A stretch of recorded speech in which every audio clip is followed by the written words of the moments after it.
So ayan mga kabasyong, welcome again to mga video. So sa video na to, papakilala ko sa inyo ang idle app. Ito yung universal idle app ha. Actually ito nakakabit din sa aking sasakyan, sa aking unit. So ayan yung tsura niya. So may nakasulat dyan, ayan, no? Actuator source. So matik, di na kayo maliligaw. Ito papunta sa actuator o sa ating diaphragm. Tapos ito source ng vacuum. So ito, paano nga ba yung trabaho nito? So ide-demo ko sa inyo kung paano yung trabaho niya. So meron tayong 4AF na aircon diaphragm. So ito pang 4AF to. Yan. So yan. Papakita ko sa inyo. Ganito ang trabaho niya. So ito sa ating aircon diaphragm. Yan. Ito naman ay sa vacuum source. So, yan. So, ito ihigupin ko lang ha. Kasi wala na yung ating nasira. Yung pang check ko ng vacuum. Hindi vacuum gauge yung ating pang suck na na vacuum. So, ito pag ihigupin ko, wala. Kasi nga, wala pang vacuum supply. Bakit? Kasi hindi niya inaalaw yung vacuum source na dumaan dito para mahila yung ating diaphragm. Pero kapag may kuryente yan, may supply, yan. Pag may supply yan, iaalaw niya yung vacuum na dadaan para mahila yung actuator, yung ating diaphragm. So, I have on here positive, negative. So, yung black, negative. Yung blue is, kita nyo? Kuryente yan ha.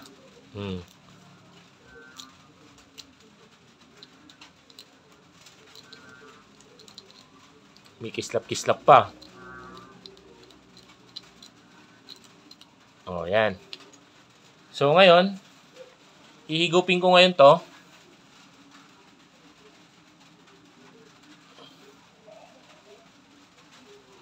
Yan.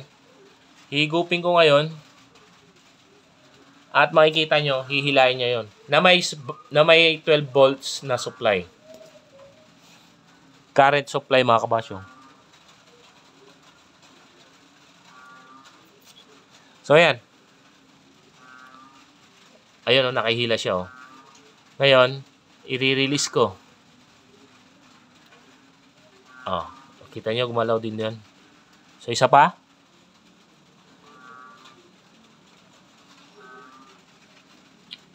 Ayun. Ayan. Nabitawan ko eh. So, i-release ko ulit. Gumana. So, working siya. Paano naman pag nangyari yung ganito sa inyo? Tingnan nyo ha. Papakita ko. Higupin ko ulit.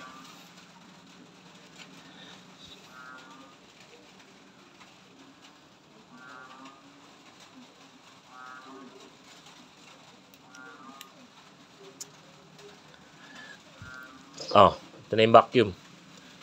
Tignan nyo yung air vent. Tinakpan ko yung hingahan niya para mai-release yung air na natrap dito sa diaphragm. Tsaka dito sa hose.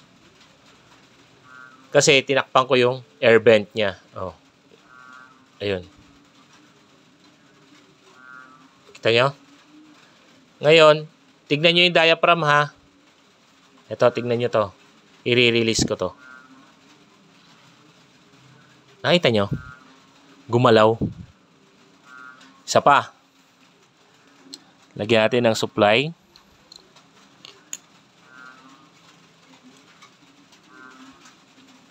Then, higupin ulit.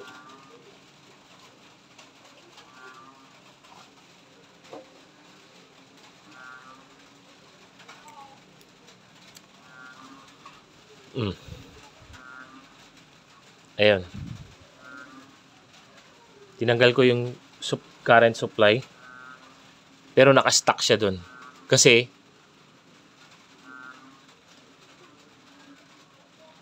ayan. Paano nagiging barado ito? Paano nagiging barado? Nag-accumulate kasi ng ano yan, dumi in due time. Sa katagalan, mga kabasyong, nagkakaroon ng dumi. Siyempre, galing dito, galing sa ating vacuum source, manifold, sa gas filter, ayan, sa tubing, madumi. Mag-accumulate to. May cover pa ito eh. Wala lang kasi na ito. Dapat yan, may cover yan. Parang filter din. Air filter niya. So, ganyan yung work niya. Ang tanong, paano kung baliktad yung kabit ko? Ito naman. Papakita ko sa inyo. Baliktad ang kabit. Yan nyo ha. Bibigyan natin siya ng 12 volt supply. Current supply. Yan. Igupin ko ulit.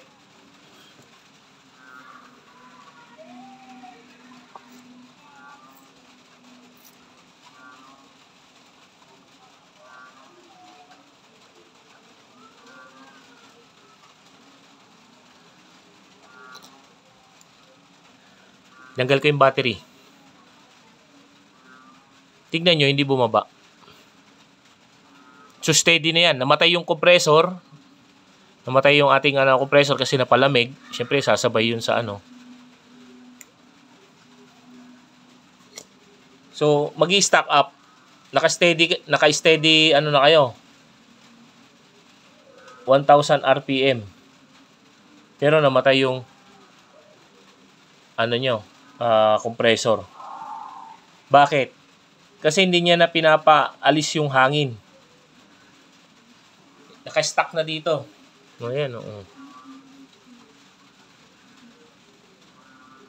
Ito, tingnan nyo. Tatanggalin. Ito. Oh, ayan. Tatanggalin na natin ito para makita nyo maigi. Oh. Tatanggalin ko to ha. Ayan. Tignan nyo to.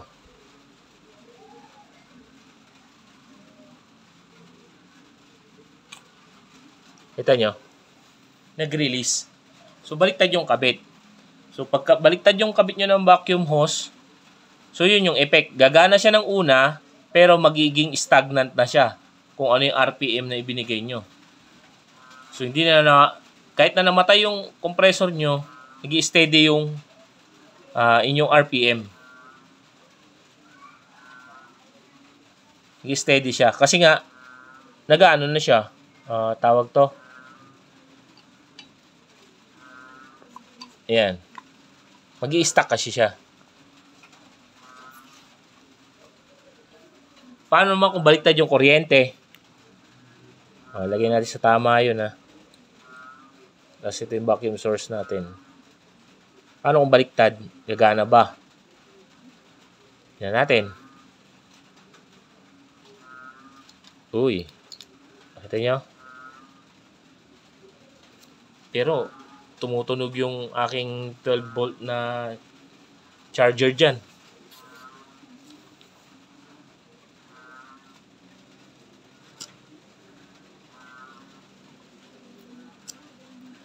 Gumagana siya.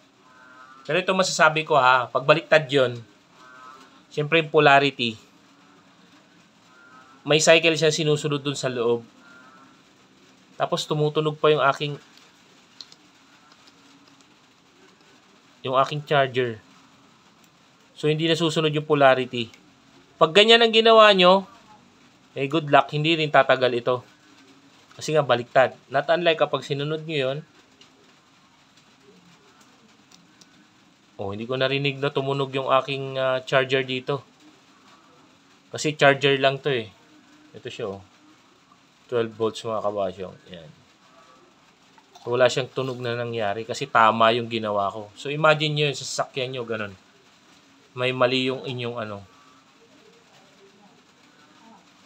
wiring. So, may masama siyang epekto. So, mapapabilis mambuhay ng battery. Malamang nag-drain yun. Or yung alternator. Correct me if I'm wrong mga kabasyong ha. Open tayo dyan. Kasi ito, sineshare ko lang din sa mga hindi pa nakakaalam. Para may knowledge din sila. Para pag mali is magagawa ng correction. Ha?